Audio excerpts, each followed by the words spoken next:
Welcome back to the 1014 audio channel. My name is Max Kumsher, and this episode is entitled The Stage Layout. The stage layout is the strategic placement of your speakers, microphones, instruments, anything that may be on the stage to have peak audio quality as well as a reduced amount of clutter on your stage. Now you're probably asking yourself, why are we talking about this? It's not even audio, it's not even sound. But I'm here to tell you that you can have the best equipment in the world, and if you don't get this step right, it won't matter. It just won't sound good unless you have a good stage layout first. Because what can happen if you have your speakers in the wrong place, your mics in the wrong place, you can experience things such as feedback, terrible acoustic room noise, and just other problems that will make it very difficult for a good mix. So what's really important for this stage layout is the room that you choose. Let's talk about rooms. Have you ever been in a big room that's full of concrete or something very reflective, and you sing or clap or shout? What do you hear? You hear the same noise or sound that you made come right back at you. And that's because rooms that are that way have really reflective surfaces. So whatever you say just comes echoing back at you. And in audio, this is not our friend. It depends sometime if you're using just acoustic sound, but when we're specifically using an audio console and speakers, we want to be able to control the sound. We want to know and also make sure when it's supposed to be quiet, we want to make it quiet. When it's supposed to be loud, we want to make it loud. And we don't want to hear multiple sound waves at the same time. Such as if I'm saying this and then it bounces off the back wall and it comes back, you'll hear two intersecting sound waves at the same time, and that does not sound quite right. And it does not help our mix. So it's really, really important that you set up your room well, because if you don't, then you can get things such as feedback. Feedback is when you hear a high-pitched squeal or a very low rumble that is sound that's already been sent through the sound chain that comes back into the microphone in a continuous loop, or basically in shorter terms, it's re-amplified sound. See, when the microphone captures your voice speaking into it, it goes through the mic to the mixer and then it gets to the speaker. The speaker will project it. However, if the speaker projects that noise and it comes back through your microphone, that's when it creates this continuous loop and it creates these really, really unpleasant noises that is terrible for your mix.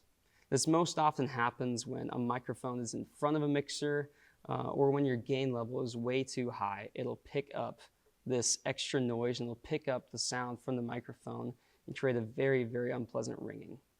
Let's look at an example of this. First off, this room right here is very wide. There's not much space for the sound to travel, and it will come right back at us. This does not create an ideal sound and can create a large potential for feedback to happen. However, a room such as this one is very long. It's very narrow, and it has a lot of space for the sound to travel, and it significantly reduces the amount of feedback that you can come from the room. So how can we avoid feedback? How can we avoid these problems in the acoustic noise? Well, first off, we've talked about a room, and secondly, let's talk about speakers and how speakers can either help you or they can be a detriment to you. Speakers provide the sound for the room, so they need to be placed strategically so that the entire room is covered in the sound. So we're going to diagram on my iPad a good stage setup. And remember, here is when we talked about we don't want the speakers in front or the microphone in front of the speakers because that can cause feedback. So let's look at this right here. We're going to put our stage right there, and then we're going to have our microphone right here. We'll just do this as the microphone. So based off of that, where would we want our speakers? We probably want our speakers to be somewhere around here. Now that's not exactly proportionate for speaker size, but it gives us a good idea, is that this microphone is that far behind our speakers, which is exactly what we want. Because when these speakers send out their signal, they're going to send them out around that way and then around this way. So what this creates is that the whole room is getting covered in the signal over here. And that's a very good even setup. And specifically something you want to do with speakers as well is boost them higher. Here's a diagram of how speakers lose signal over distances and how they lose signal over angles. See, we'll go down here and I'll show you something about speakers, is that speakers Let's call that the speaker part of it. Speakers, when they release the sound, it is most loudest right through here. But you lose some of your signal out in these areas because it's spread out and it's not quite on as direct. So what you want to do is you want to be able to boost these speakers up so that the people that are directly in front of it don't get hearing loss because of how loud it's coming right at them. You want them to be more in this area right here. So now that we talked about our speaker placement and where it should go properly for equal coverage, let's talk about the rest of the room and the rest of our equipment and where we should set it up. So let's go back to the iPad, and you see we still have our stage. We are going to clear out our microphone right here because we're going to set that up later. And we have our speaker stands right here. I've drawn just a basic audience. This is a basic amount of people in there. Typically there's a lot more, and your audience is going to be around this part is where all of your chairs are going to be. And what's really important is when you set up your audio console, you want it to be towards the back of the room because you want to be exactly able to hear what the audience is hearing. So for instance, if your audio console is over here, that will not be very good because you can't actually hear what all these people are hearing. So typically what I say is really, really good to be able to do for your audio console is to put it right here in the back. It's nice, it's out of the way, and also you can hear exactly what the speakers are sending to the people. So your audio console is really, really helpful to put over here. Next, what's really important is your stage box. Typically, you're going to want your stage box towards the very back of the stage, something like right here, especially if you have a cable that you can put it in. But sometimes you'll be at a church or sometimes at a venue and they'll have custom stage boxes. Sometimes they're over and off to the side. Sometimes they're down on the front of the stage. Sometimes they're somewhat in this complete middle. And those can be super frustrating sometimes because you can't exactly contain the clutter and the mess that cables can make. So I recommend putting your stage box on the very edge of the stage. And why a stage box is essential for a stage layout is because say you have, your microphone right here, and then a guitar player right here, and then you have your old drums right here. I'm not going to draw those out. And then you have a piano right here.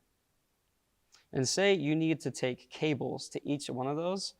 Well, it's really, really frustrating and also causes signal loss if you're going all the way here and you're connecting quarter-inch or XLRs all the way up to this console back here.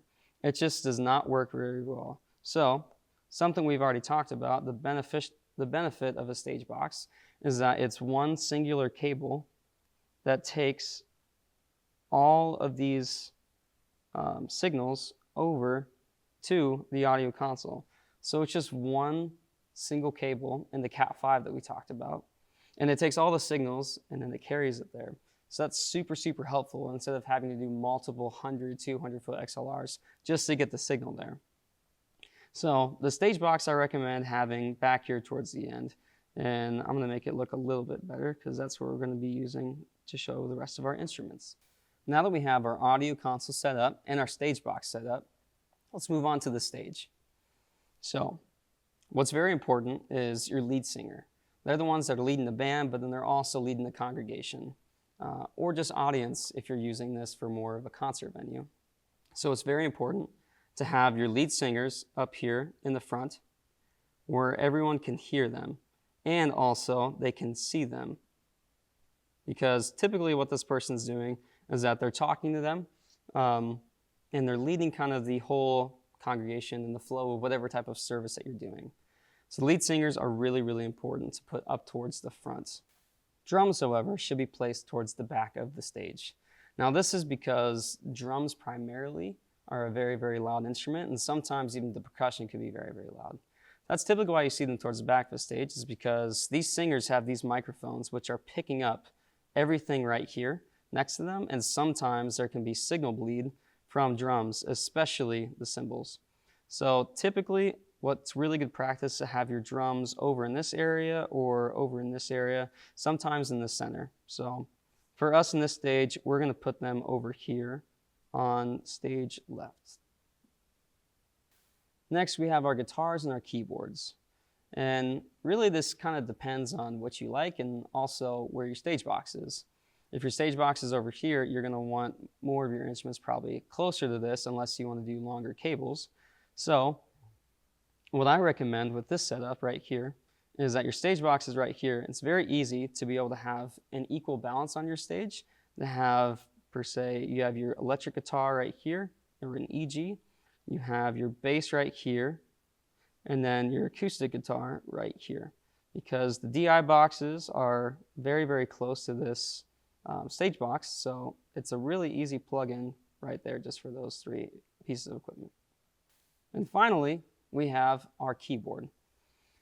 Sometimes keyboards are at the front of the stage, sometimes at their back. It really just depends on what you like and what your preference is. For this one, we're going to put our piano or keyboard right here.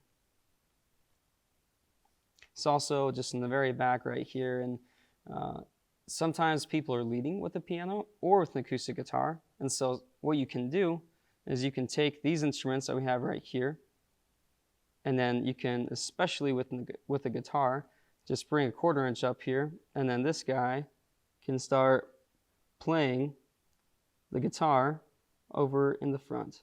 It just depends on having the 1/4 inch going up to it. That's a longer cable, but it also works well. I'm a worship leader myself, and it's not terribly hard. Sometimes the cable can get around your feet, but you just have to be careful with that. So typically we have our keys here, and then your acoustic player is typically leading, but for this one, we are just going to have him in the back.